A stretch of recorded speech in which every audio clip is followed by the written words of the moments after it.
Hai, Assalamualaikum semua. Saya Dr. Ikram. Pada video kali ini saya akan share dan kongsi dengan anda berkenaan sakit gastrik.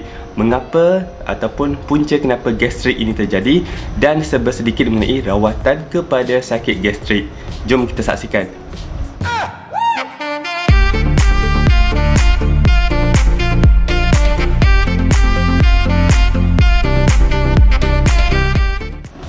Gastrik ini sebenarnya adalah salah satu istilah dalam bahasa Melayu sahaja. Kalau ikutkan ia bermakna perut.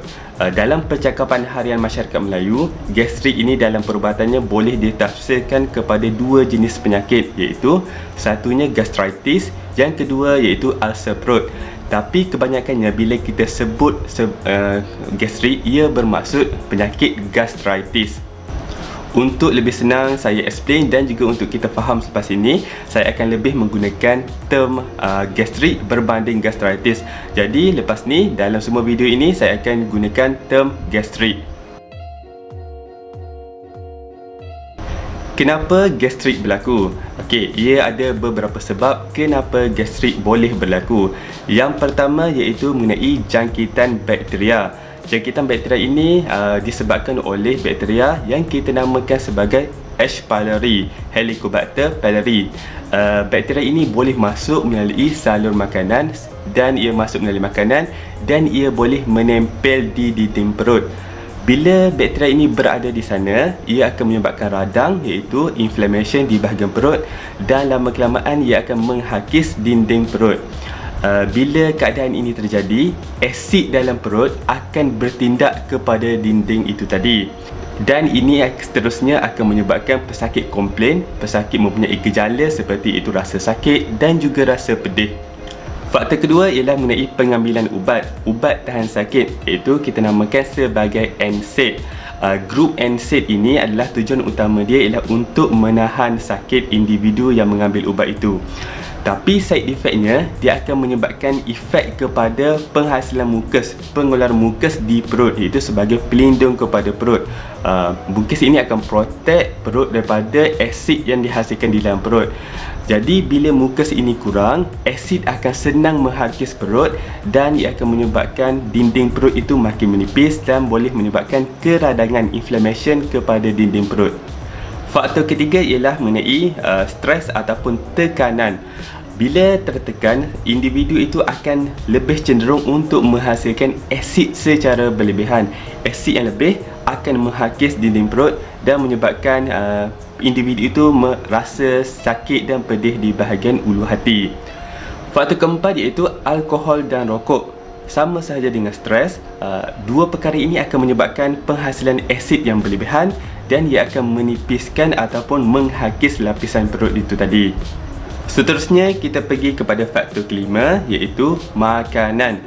Sesetengah makanan akan bertindak secara reaktif, secara proaktif kepada perut. Contohnya makanan pedas dan juga makanan yang berempah. Benda ini, dua makanan ini akan bertindak kepada lapisan perut dan dia akan react dengan menghasilkan lebih banyak asid di dalam perut. Bila keadaan ini berlaku, keradangan ataupun inflammation mungkin berlaku. Dan sentuh mengenai makanan, seseorang ataupun individu yang gap di antara makannya terlampau panjang, contohnya antara breakfast dengan lunch tu terlampau panjang, 6 hingga 8 jam ke contohnya, ataupun dia skip dia punya makanan, ini akan menyebabkan badan itu confused. Kerana badan kita dah ada spesifik masa untuk mengeluarkan asid di dalam perut. Jadi badan kita akan tertunggu-tunggu makanan. Contohnya bila kita dah kebiasaannya makan pukul 1 tengah hari untuk makan tengah hari, tapi kita tidak makan, badan kita akan mengeluarkan asid pada waktu tersebut.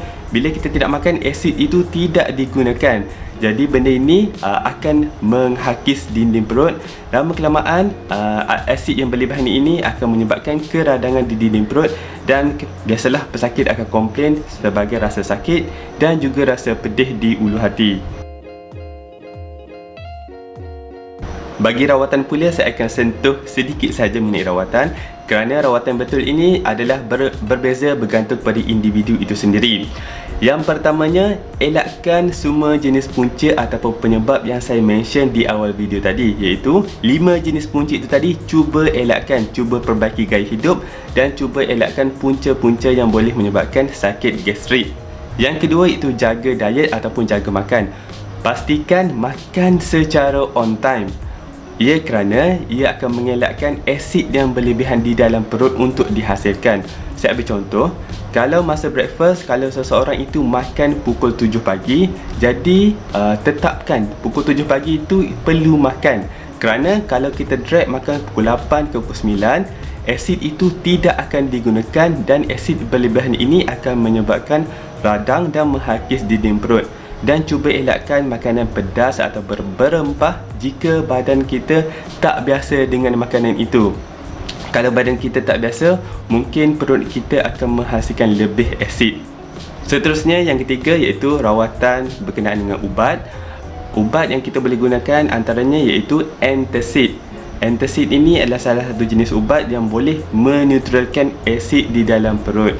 Bila kita makan antacid, perut akan rasa selesa kerana asid itu telah dinetralkan oleh ubat tadi. Boleh juga makan salah satu ubatnya iaitu PPI, proton pump inhibitor, dan juga H2 receptor blocker.